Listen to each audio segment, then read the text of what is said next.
aujourd'hui, petite vidéo pour voir comment étudier les variations d'une fonction. Alors, on va essayer d'étudier les variations de la fonction suivante. F de x égale 2 fois ln de x plus 3. Et on va l'étudier sur l'intervalle i égale 1, 9. Sur cet intervalle-là. Alors, la fonction est définie sur l'intervalle 0 plus l'infini, car on a la fonction logarithme qui est définie uniquement sur l'intervalle 0 plus l'infini, mais on va l'étudier sur l'intervalle 1, 9. Donc, qui peut le plus, peut le moins, puisqu'elle est définie sur l'intervalle 0 plus l'infini, elle est définie sur l'intervalle 1, 9, et on va étudier les variations de cette fonction uniquement sur cet intervalle-là. Alors, pour pouvoir étudier les variations d'une fonction, il y a 3 étapes. La première, on va essayer de dériver la fonction f. Alors, c'est une fonction dérivable, donc sur une copie d'examen, il va bien falloir l'indiquer. La fonction f est dérivable sur l'intervalle 1, 9, et ensuite on dérive la fonction. Donc là, je vais directement noter la dérivée de la fonction.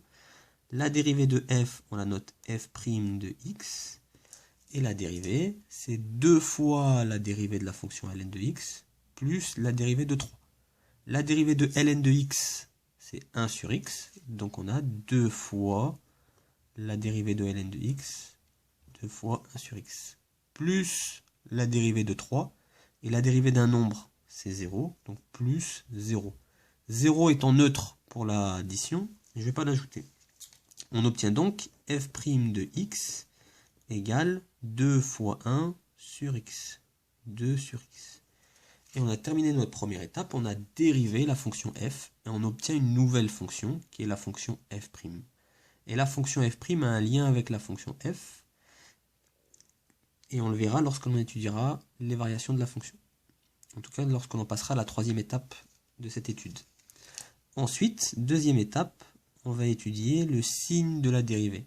Donc, lorsque l'on est sur l'intervalle i, sur l'intervalle 1, 9, est-ce que f' est de signe plus ou bien de signe moins? Est-ce que c'est positif ou négatif ce 2 sur x?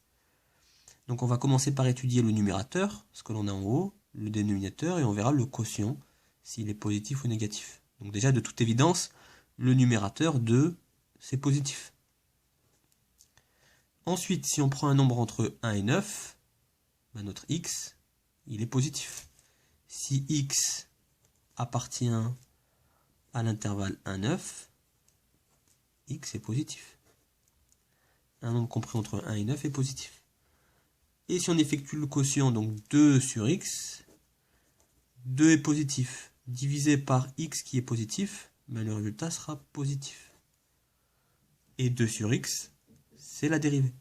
Donc f' de x est positif. Ensuite, on va pouvoir passer à la troisième étape de notre étude, à savoir les variations de la fonction f. Donc troisième étape, on va dresser le tableau de variation. Alors, on obtient ceci. Donc on a nos x, le signe de f', les variations de f. Toujours. X, on fait varier x sur l'intervalle 1 à 9. Donc de 1 à 9. Parfois on étudie de moins l'infini à plus l'infini, de 0 à plus l'infini.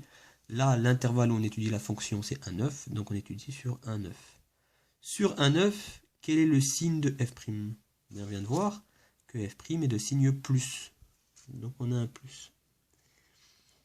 Et voici le lien entre la dérivée et une fonction. Si la dérivée est de signe plus, la fonction est croissante. Si la dérivée est de signe moins, la fonction f est décroissante. Donc notre fonction, elle est strictement croissante. De 1 à 9. Ensuite, on peut ajouter l'image de 1, donc le minimum de la fonction sur l'intervalle 1, 9, et l'image de 9. Alors pour l'image de 1, on revient à notre fonction de départ et on cherche f de 1 qui vaut 2 fois ln de 1 plus 3. ln de 1, c'est l'unique valeur à connaître de la fonction logarithme, c'est 0. 2 fois 0 plus 3, 3. Au pire de cas, on a la calculatrice pour calculer. Donc on a un minimum pour x égale à 1, et ce minimum vaut 3. Ensuite, on cherche l'image de 9. Donc f de 9, et on calcule, c'est 2 fois ln de 9 plus 3.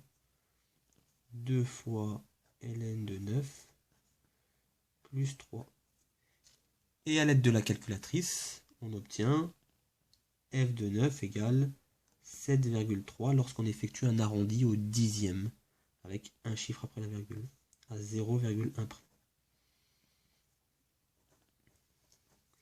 Et on a ainsi terminé notre étude de variation en accomplissant les 3 étapes nécessaires afin de réaliser cette étude. Voilà, je vous remercie. Je vais ajouter notre maximum ici, 7,4.